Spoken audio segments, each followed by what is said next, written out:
Greetings, Minecrafters, and welcome to an exciting discussion, another Minecraft discussion today. I just hope I can stay focused. This is Kimberly Quinn, and the reason I might not stay focused is our first grandchild, our baby girl, Isabel, was born today, January 14th. This may be airing a little later, but I just kind of want to scream it to the world. My happy bubble is full. Woohoo!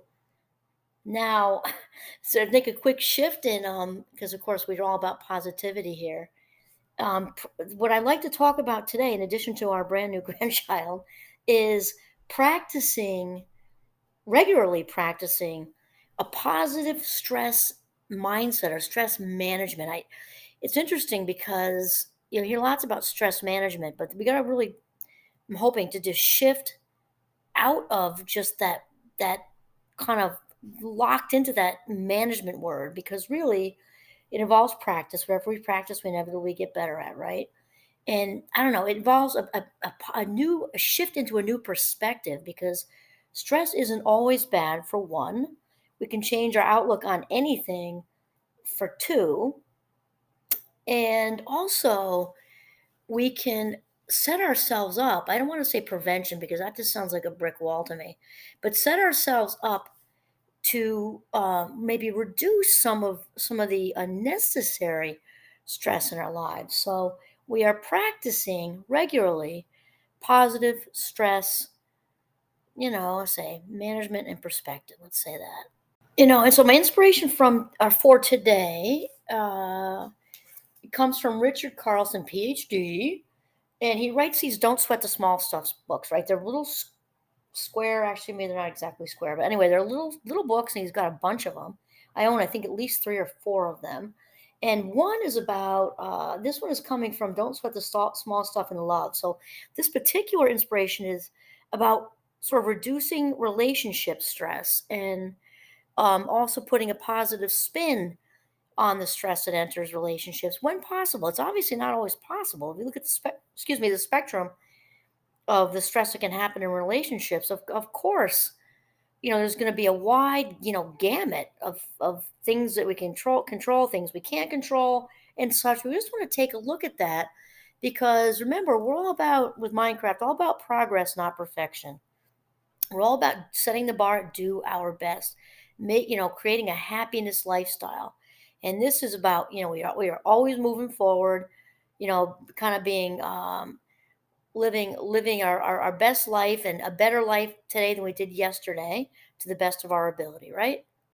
So Richard kind of starts out, he says there's a great deal that can be done aside from dealing with your relationship to help you become more relaxed and less reactive, to sweat the small stuff less often.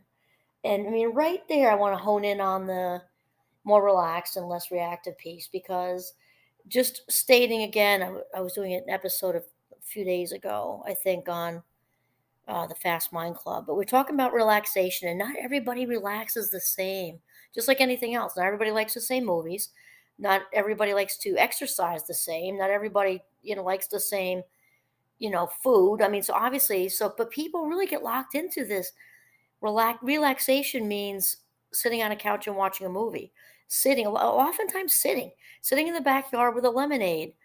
And certainly those things can be relaxing, but not everyone relaxes that way. So it's really important for you when you think about relaxing, how you are really and truly relaxed, not as how you are relaxed according to what other people say and what other people want you to do. So for me, I am by far the most relaxed when I am moving, and moving in it, to be even more specific, moving in nature. I don't know. We live in a very, very, very rural area. I would guess that if I were trying to bike through Manhattan, I would not be very relaxed. Skiing through the trees at Jay Peak, very relaxed. Running down the roads with our beautiful view in the country, very relaxed.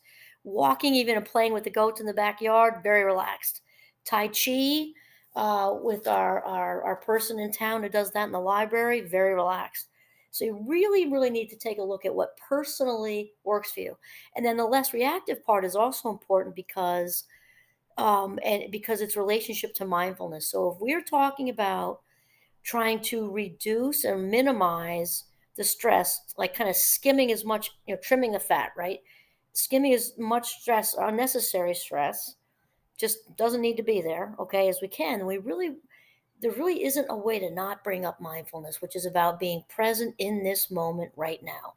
When we are present in this moment right now, we automatically become less reactive. It's in the contract for mindfulness. We just less knee jerky, right? Because if we can shift out of being reactive and shift more into being responsive, which is a more slowed down, I thought it through, checked the facts, now I'll make a decision, now I'll decide what to say, way better than a knee jerk, oh yeah, well let me tell you what I think, and oh yeah, did you see this article? I'm right because this is newer and whatever. Reactive is really not where we want to be. Responsive is where we want to be. And so, in order to minimize stress and sort of increase our level of happiness, we really want to focus on doing the best we can to be more mindful as much as possible all day, regardless of what you're doing. If you're sitting on the potty, you can be more mindful. In the shower, be more mindful. Brushing your teeth, having a conversation, eating dinner, all of it can be done more mindfully. And this will make us less reactive. And that is a huge stress buster. And then Richard goes on, he says, many of the most effective things you can do to become happier and more peaceful fall into a category that we like to call stress prevention. So that's where I think it's Richard and I are kind of on the same page. He's just using it's rhetorical. He's using stress prevention. And I think preventing stress can be challenging and also become stressful. So stressful stress prevention, I'm not sure we just word it that way. I think we mean the same thing, which is to reduce as much as possible things that just aren't necessary. I guess in that sense, it's really kind of the same, because we often, when we are not being mindful and we're on autopilot, which is the biggest thief of life minutes that there could possibly be, when we're sort of on, in broccoli mode, zoning out, this is when a lot of these, these sort of unnecessary stressors sneak their way in because we're not actively engaged in our lives. So, again, when we're more mindful and actively engaged in our lives, like, hey, whoa, that isn't something I need to take on today. Or so and so negative person comes up and they're whining and complaining, whining and complaining, and in passive autopilot broccoli mode, we just nod and smile and then absorb that stuff. When we're active in our lives, we find a very polite way, a quiet, quietly effective way to get out of dodge from that negative Nelly. So there is the difference. So I'm really thinking of what Richard's calling a stress prevention. I'm thinking of running your stress through a filter. So let's just say that stress filtering. I like it better. So what Richards calls stress prevention, again, I think we mean the same thing, just different words. Stress filtering and reduction involves any activity or attitude that is designed or tends to produce on its own a calmer and more accepting attitude toward life. So mindfulness would definitely fall into that category, right? Being present in this moment right now as if our lives depended on it, which is a paraphrase. That's what John Kabat-Zinn says. In fact, it's John Kabat-Zinn who says, the very definition of stress, the very definition of stress is wanting the present moment to be something other than it is. Think of that, and when we allow ourselves to be pulled out of the place of least resistance, which is what we are experiencing in the present moment. It's this place of not resisting. It's this not or non-resisting. This place of allowing, right? So we start to get all this resistance geared up. We dig in with our claws. That's when we get all stressed out, wanting the present moment to be something other than it is, right? So then Richard says, what's exciting and encouraging is that people who become more relaxed and peaceful, however they do it, are almost always able to bring that sense of peace into their relationships. So this is kind of what I was thinking with Richard today, is the whole relationship thing, because today's episode applies to your relationship just with yourself, which is the most important love affair you'll ever have in your whole life, right? Because we can't give what we don't have. We can't love anybody else if we don't love us. So that's what we're not talking about narcissism. We're not talking about being selfish. We're talking about being authentic, because the number one relationship we have in our lives is with us. We come in alone, we go out alone. Think about it. So we are our own best friend, and when we become our own best friend, loving ourselves unconditionally, and accepting ourselves unconditionally and showing ourselves compassion, well, then we're able to offer that to everybody else. So, of course, and mindfulness is deeply embedded here, because one of the other components to mindfulness is, which we talked about in various episodes, is the non judgment piece, right? So, when we're practicing being in the moment without judgment, when an anxious thought goes by or an angry thought or whatever thought goes by, okay, apparently I'm nervous today, whatever, whatever, not judging it. Well, obviously, very naturally, very organically, this leaks its way into our relationships. And so Richard is pretty much saying the same thing, that that we, when we sort of learn to become more relaxed and more peaceful, we take all this with us into our relationships. And our relationships, as he says, they become more patient, kind, compassionate, and generous. Of course they do. In addition, they usually become better listeners, um, and are able to make the ups and downs of relationships more in stride. Also true when we, because mindfulness, again, when we can listen mindfully, that can only go places good. Think about how great it feels to be listened to. I mean, really listened to. Like, that person climbed right into your rib cage without judgment. They felt your pain or your excitement or whatever it is you're sharing, and it stayed right there. You know with full confidence it's not going anywhere else. That feeling just has us feel validated and loved, not alone, not crazy, maybe, depending what it is, because the person understands. And it's just so good for relationships. It also it embraces that vulnerability. When we can truly be vulnerable like that, of course, there's just so much strength in it. And then Richard continues to say their behavior in general becomes more conducive to a loving relationship when the person is sort of practicing positive stress filtering, right? Or however you want to fill in your own word. If you like the management word, go ahead and use it. Positive stress filtering and perspective, they criticize less often, become less defensive and judgmental, dish out more compliments, become jealous less often, and are a lot easier to be around.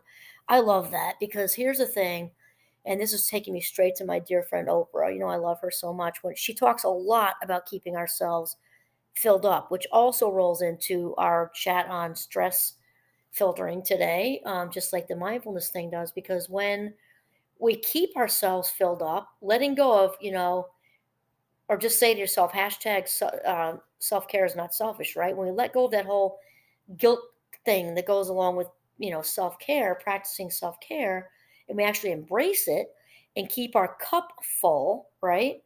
Well, when we are, like Oprah says, whatever's in the cup is for us, whatever overflows is for everybody else.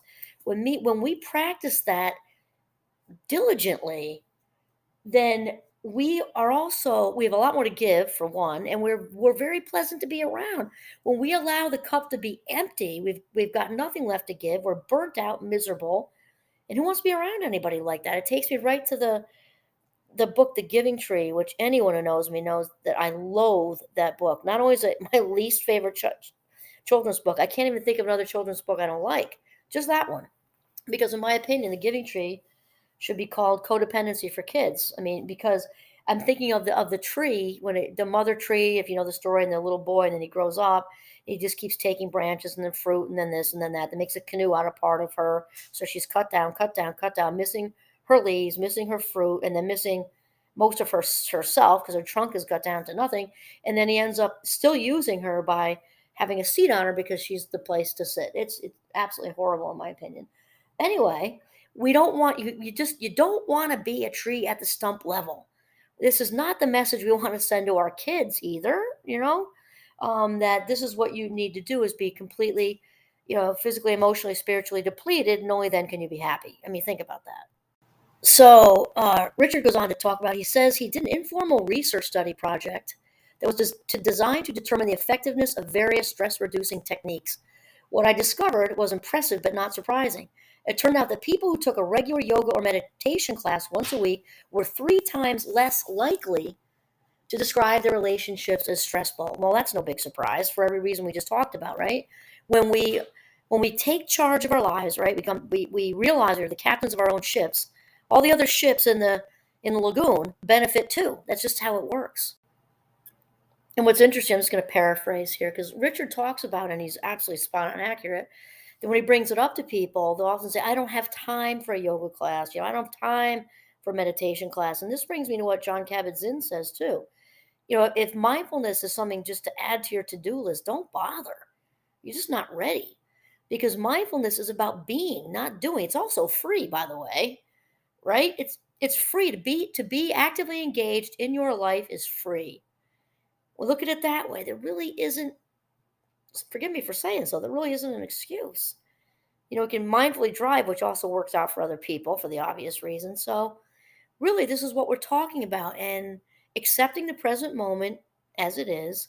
And like John Kabat-Zinn says, I read him and also listen to so much of what he says, and I have for years, which is why it's so easy to rattle off. But basically, thoughts happen like the ocean waves. They just keep coming and coming and coming.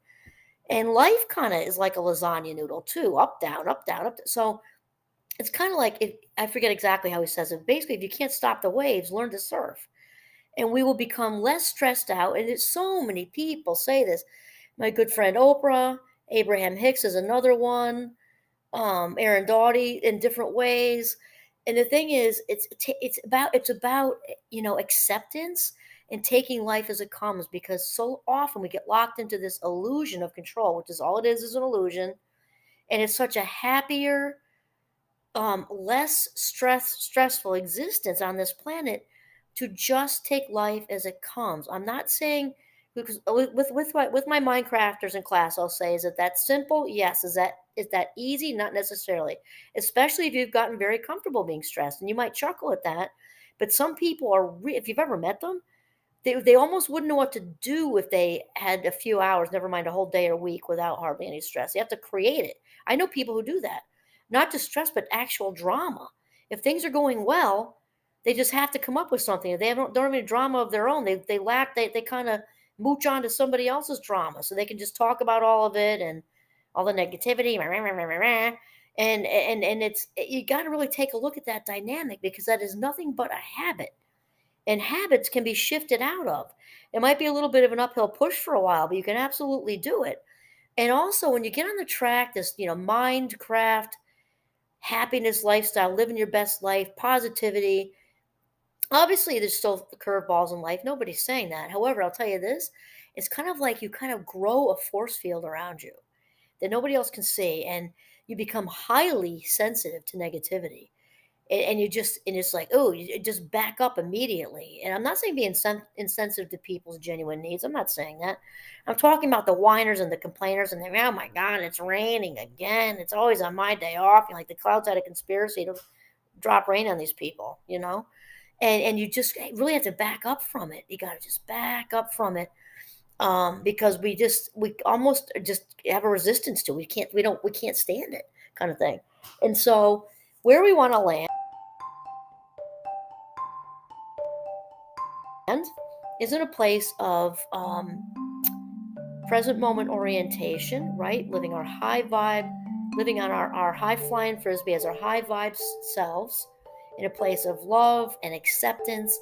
And again, accepting the moment as it is because stress comes from not doing that. And really to filter out all the unnecessaries, take just like a to-do list, do a not to-do list, check off a few things that on this day you just don't need to do, and that's it. So work at that stress filter. This is Kimberly Quinn signing off from the snowy, just gorgeous northern Vermont. Have a mindful day.